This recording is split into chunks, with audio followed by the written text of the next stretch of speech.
Welcome to Electromagnetism Part 4.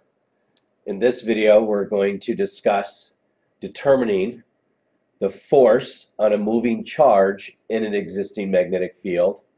And we'll discuss determining both its magnitude and direction. The force would be the force due to the magnetic field itself. Moving indicates that it has velocity or speed v. Charge is Q, existing magnetic field, of strength capital B. And once again, let's start with magnitude.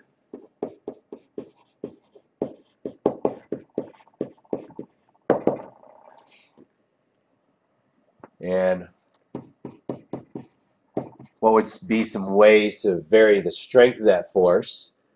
Maybe it's obvious that that force would vary if we varied the speed at which the charge is moving, if we varied the charge itself, or if we varied the strength of the magnetic field.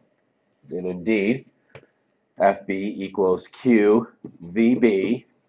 And once again, we incorporate a sine theta term with this equation in the event that our charge is not moving perpendicular to the magnetic field itself. So in other words, if the velocity is not perpendicular to the magnetic field, that charge will still experience a force on that charge, but it just won't be the maximum force. Maximum force will be at 90 degrees perpendicular. Sine of 90 is 1.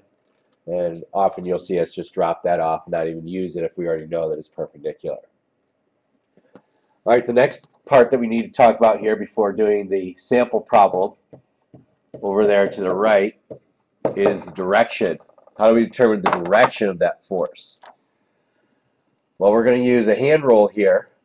And this probably looks very similar to the hand rule for the force on a current carrying wire. And indeed it is, but we have to be careful here. Charges can be either positive or negative.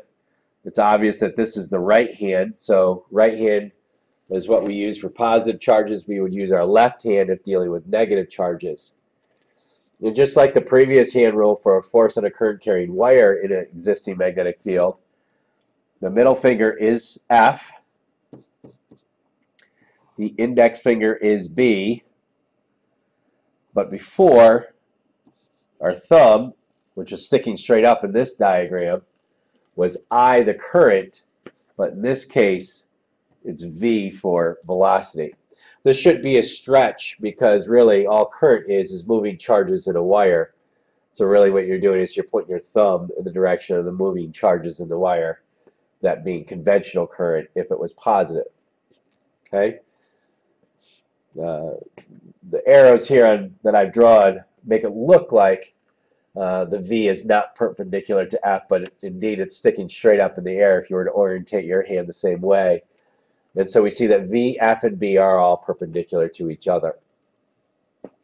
In the sample problem over here to the right, we have an electron, so we need to take careful note that it has a negative charge. Moving to the right, then it's going to pass through the magnetic field of this existing magnet here, whose north pole is on top and south pole is on the bottom. So next thing we want to do is determine the direction of the magnetic field, which of course is away from the north towards the south. And which hand rule would we use for this? Well, because it's a negative charge, we would want to use our left hand. So our thumb points in the direction of velocity, which is in the x-plane to the right. Our index finger, our barrel, B, points down, which is in the y-plane. So we know the only possible answer here is that our force is in the z-plane. So this electron will be deflected either into the page or out of the page. And when we follow through with our hand rule, we see that our middle finger is pointed out at us with our thumb pointed to the right and our index finger pointed down. So the force is out of the page, and the symbol for that is dot. And that's the discussion for the force on a moving charge in an existing magnetic field. More to come in problem set questions as we get more into some nice discussions with this and electrostatics, questions that combine both this and electrostatics at the same time.